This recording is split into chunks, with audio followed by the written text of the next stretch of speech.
بسم اللہ الرحمن الرحیم. اعوذ باللہ من الشیطان الرجیم. بسم اللہ الرحمن الرحیم. صلی اللہ علی رسولہ الکریم وآلہ الاطیبین الطاہرین المعصومین.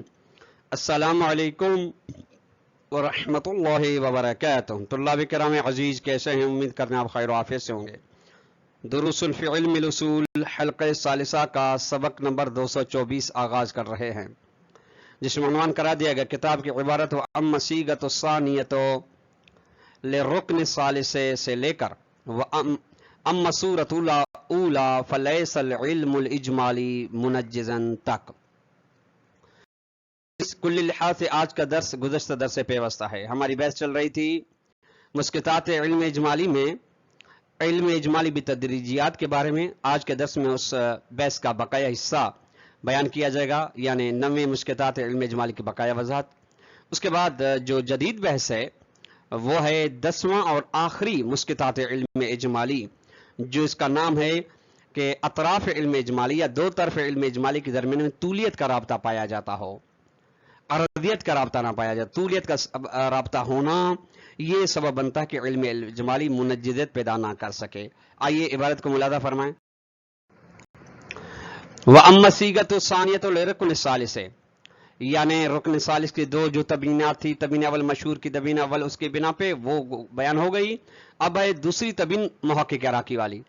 فَلِأَنَّ الْمَقْصُودَ، یعنی وہ کہا گیا کہ رکن ثالث میں مختل ہے دونوں صیغے کی بنا پر. تو شیخ صدر فرماتے ہیں نہیں، مختل نہیں ہماری نظر میں. اب مختل نہ ہونے کی تبیین فرما رہے ہیں. فَلِأَنَّ الْمَقْصُودَ من كون العلم الاجمالی صالحا لمنجزیت معلومه على كل تقدیر كون صالح لذلك ولو على امتداد الزمان لا في خصوص هذا الآن. اس بات سے مقصود اور مراد کہ علم اجمالی صلاحیت رکھتا ہے اپنے معلوم، یعنی جس کے بارے متعلق علم اجمالی کی منجزیت کرے ہر صورت میں. اس کا مطلب یہ ہے کہ اس کی صلاحیت اس کے لیے صلاحیت رکھتا ہے اگرچہ یعنی کشش زمان کی بنا پہ ہو، نہ فقط اس بنا پہ ہو یعنی اس مرحلے میں ہو، حاضر میں ہو، نہیں، استقبال کو بھی شامل ہے. وہاں کا یتضح، اس طرح سے واضح ہو جاتا ہے کہ ان الشبہات التي حامت حول تنجید العلم الاجمالی فی التدریجیات مرہونۃ جدا. وہ شبہات جو بیان کیے گئے ہیں علم اجمالی کے حوالے سے، وہ علم اجمالی جو تدریجات میں ہے وہ ان کا تعلق وہ موہونتن، معاف کیجیے مرہونتن نہیں، موہونتن، یعنی ان انتہائی کمزور ہیں. یعنی مطلب یہ ہے کہ تنجیز علم اجمالی کی جو شبہات ہے وہ کمزور ہے، نصیب علم اجمالی کی منجزیت ہے غیر. لیکن ان جماعت من الاصولین وقعوا تحت تاثیرها کی ضمیر جا رہی ہے تدریجیات کی جانب. لیکن علماء کا کچھ گروہ ہے جو ان معاف کیجیے گا ان شبہات کے تحت تاثیر واقع ہوا ہے. تاثیر کی زمین شبہات، یعنی اچھا شبہات ہیں جن کے بنا پہ وہ علم اجمالی کو منجز نہیں مانتے. اچھا جب شبہات سے متاثر ہوئے ہیں تو پھر ان کے دو گروہ بنے. فذهب بعضهم، ان میں سے کچھ گئے کہ عدم التنجیز ہے کہ علم اجمالی منجز نہیں. منجز نہیں پھر مطلب کیا؟ ورخص، مطلب اجازت ہے فی مکلف کو فی ارتکاب طرف الفعلی ما دام طرف الاخر متاخرا، یعنی ابھی آنی جو طرف ہے علم اجمالی میں سے اس کو آپ انجام دے سکیں، اس کے مرتکب ہو سکتے ہیں جب تک دوسرے طرف کا وقت آ جائے.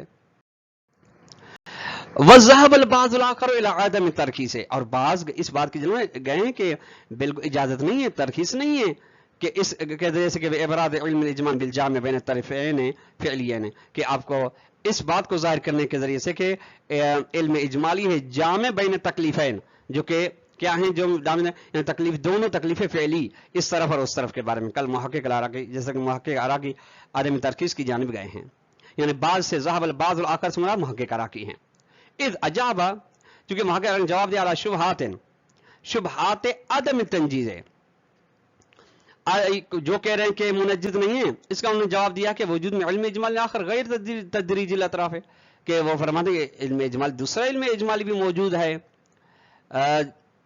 دوسرے طرف کے بارے میں، جو کہ وہ علم اجمالی تدریجی الاطراف نہیں ہے. وتوضیح وضاحت یہ ہے اس کی کہ ان تکلیف اذا كان في القطعة الزمانية المعاصرة فهو تکلیف فعلی. اگر تکلیف ایسی ہو جو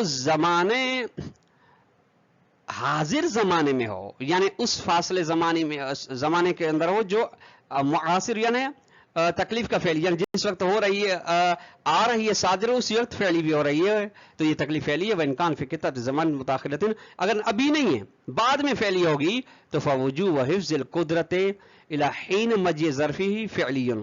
تو اب سوال یہ ہے کہ آپ جو اس تکلیف کو انجام دینے کے لیے قدرت شرط ہے، اس کو اب اس کے وقت آنے سے آپ ضائع نہیں کر سکتے. آپ کے لیے ضروری ہے کہ وہ آپ اس کو محفوظ کر کے رکھیں. لما یعرف ہو، چونکہ یہ بات جانی گئی ہے من مسئلۃ وجوب مقدمات المفوتۃ، مقدمات مفوتہ کی ضروری ہونے کے بحث میں جانے گیا کہ من عدم جواز تزییر الانسان لقدرت ہی قبل مجیء ظرف الواجب. وہاں یہ تھا، آپ کو پتہ ہے اگر میں پانی گراتا ہوں تو دوسرا پانی نہیں ملے گا، دوسرے پانی تک نہیں پہنچ پاؤں گا اور نتیجے میں نماز نہیں پڑھ پاؤں گا. تو ضروری ہے کہ اس مقدمہ مفوتہ کا خیال کیا جائے، یعنی جو سبب بنے واجب پہ فوت ہونے کا. اب واجب وقت نہیں آیا لیکن بعد میں جو آئے گا چند گھنٹوں بعد یا چند دنوں بعد، اس میں آپ کو قدرت ہی نہیں رہے گی. ٹھیک ہے، قدرت کو آپ ضائع نہیں کر سکتے. ادھر بھی ایسا ہی ہے، وہاں کا یہ علم اجمال بالجامع بین تکلیفین فعلیین فیکون منجدا. علم اجمالی کے ذریعے سے جانا گیا کہ علم ہے مکلف کو جامع بین تکلیفین، لیکن کون سی تکلیف ہیں؟ دونوں فعلی ہوں، جو نتیجے دونوں فعلی ہیں تو منجز ہے علم اجمالی. ونلاحظ علی ھذا، شیخ صدر فرماتے ہیں ہم اس پر اشکال کرتے ہیں، یعنی یہ بات ہمیں قبول نہیں ہے. پہلی اولا ایک ان تنجیز لیس بحاجت لا ابراز ھذا العلم الاجمالی، کہ آپ نے کہا کہ اس علم اجمالی کو ظاہر کرنا یہ اس کے لیے یہ منجد کا سبب ہے. ہم کہتے ہیں کہ یہ تنجیز اصل محتاج ہی نہیں ہے کہ آپ اس علم اجمالی کو ظاہر کر ثابت کریں. لما عرفت، اس وجہ سے جو جان کر آئے ہیں کہ من تنجیز العلم الاجمالی فی التدریجیات ہے، وہ بحث جو علم اجمالی کی بحث آپ جان کر آئے تدریجیات کے بارے میں. ٹھیک. وثانیا، نمبر 2، ان وجوب حفظ القدرت انما ہوا بحکم العقل کما تقدم فی مباحث مقدمات المفوتہ. جو مقدمات مفوتہ کی بحث میں آپ جان کر آئے ہیں کہ اگر آپ قدرت کو ضائع کر رہے ہیں، قدرت علی الماء یا جو بھی قدرت تکلیف کے اندر شرط ہے اس کو ضائع کریں اور اس کے وجہ سے آپ واجب کا انجام نہیں دے پائیں، عقل کہتی ہے کہ ضائع نہ کریں. عقل کہتی ہے کہ قدرت کو باقی رکھیں. یہ حکم عقل ہے. وہ حکم العقل، معاف کیجیے، وہ حکم العقل، عقل حکم کرتی ہے کہ وجوب حفظ القدرت ہے، کہ قدرت کو محفوظ رکھنا، قدرت کو بچانا ضروری ہے. لامتصال تکلیف، لیکن تکلیف کو امتصال کیا جا سکے، یہ فرع تنجز ذالک تکلیف ہے، یہ فرع ہے تکلیف کے منجز ہونے کی. فلا بد، ضروری ہے فی المرتبۃ سابقۃ، سابقہ مرحلے میں. کون سے سابقہ مرحلہ؟ کس سے سابقہ؟ علی وجوب حفظ قدرت، حفظ قدرت سے مرحلے میں حفظ قدرت ضروری ہونے کے مرحلے سے پہلے ضروری ہے من وجود منجز لتکلیف الآخر، کہ ایک ایسے منجز کا ہونا ضروری ہے جو دوسری تکلیف کو منجزیت کا سبب نہیں. ولا منجز لہ کذالک، اور اس کے لیے کوئی منجز نہیں ہو سکتا دوسری تکلیف کے لیے الا العلم اجمالی فی تدریجیات، سوائے جب آپ کو علم اجمالی ہو تدریجیات کے بارے میں.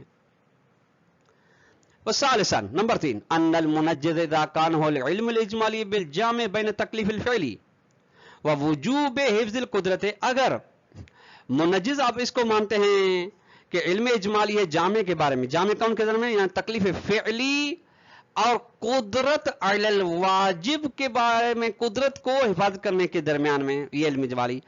کیوں؟ کس کے لیے حفظ قدرت؟ لامتصال تکلیف المتاخر، تاکہ بعد میں جو واجب آ رہا ہے اس کو انجام آپ دے سکیں. تو فہو، یہ منجز لا یفرض سوا عدم تفویض القدرت، اب فرض نہیں کیا جا سکتا سوائے قدرت کے فوت نہ ہونے کو، کہ آپ قدرت کو ضائع نہ کریں. واما تکفیت ما یکلف به فی ظرف المتاخر بعد حفظ القدرت، لیکن ایسی چیز کو ضائع کرنا جس کے بارے میں مکلف بنایا گیا ہے بعد والے وقت میں، قدرت کے آپ نے قدرت کو محفوظ کر کے رکھا، قدرت کو ضائع نہ کیا، تو فلا يمكن المنع عنه بذلك العلم الاجمالی، اس علم اجمالی کے ذریعے آپ اس تفویض سے مکلف کو مان نہیں کر سکتے. وانما يتعين تنجز المنع عنه بنفس العلم الاجمالی فی التدریج. ہاں معین ہے کہ اس سے مان کی منجزت خود علم اجمالی در تدریجیات سے ہوگا. وہ انکان منجز لذالک ثبت تنجیز لکلا طرف ہے، یہ منجز ہے اس بات کے لیے، اگر منجز ہے تو ثبت ہے کہ دونوں طرفوں کے لیے منجز ہے. آخری مسکتات علم اجمالی میں سے ہے طولیت کا رابطہ ہو دو طرف علم اجمالی کے درمیان. طولیت کس طرح سے پائی جاتی ہے وہ بیان فرماتے ہیں. قد یکون طرفان للعلم اجمالی طولیین، کبھی کبھی دو طرف علم اجمالی ہوتے ہیں طولی. اب طولی کا معنی بیان فرماتے ہیں، یعنی ایک موقوف ہو دوسرے کے نہ ہونے پر، یعنی ایک تب ہو سکتا ہے جب دوسرا نہ ہو. اب بائے بیانیہ طولی کو بین کان احد تکلیفین مرتبا علی عدم الاخر، دو تکلیف میں سے جو کہ متعلق علم اجمالی ہیں، معلوم علم اجمالی ہیں، انہیں سے ایک موقوف ہو دوسرے کے نہ ہونے پر، یعنی یہ فرض کریں دائیں طرف والی تکلیف تب ہو سکتی ہے جب بائیں والی نہ ہو، بائیں والی تب ہو سکتی ہے جب پہلے والی نہ ہو. من قبیل النفرض، مثلا اس قسم کی ہم فرض کرتے ہیں ان وجوب الحج مرتب علی عدم وجوب فوائدین. آپ جانتے ہیں کہ فقہی مسائل کے اندر یعنی وجوب فائدین یعنی قرض کی ادائیگی سب واجبات پر مقدم ہے، چونکہ حقوق العباد میں کے زمرے میں آتی ہے.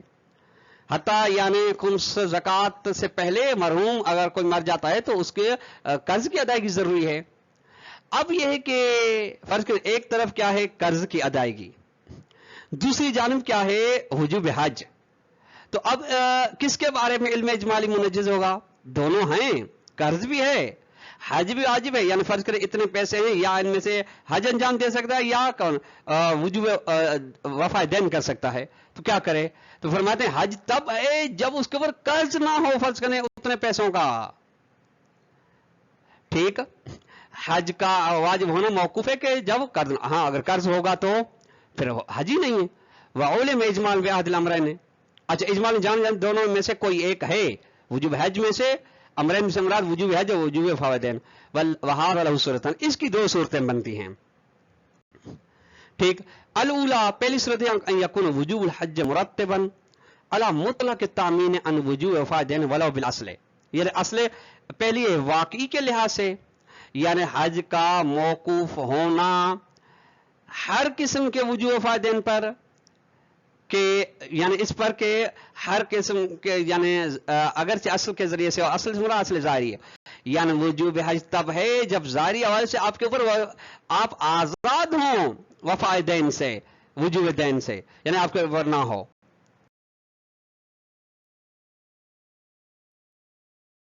الثانیہ نمبر 2 یکون وجوب الحج مرتب العدم وجوب وفاء دین واقع، یعنی واقع نفس الامر میں حج کا موقوف، حج کا وجوب موقوف ہے اس بات پر کہ آپ کے اوپر واقع اور نفس الامر کے مطابق وجوب دین نہ ہو.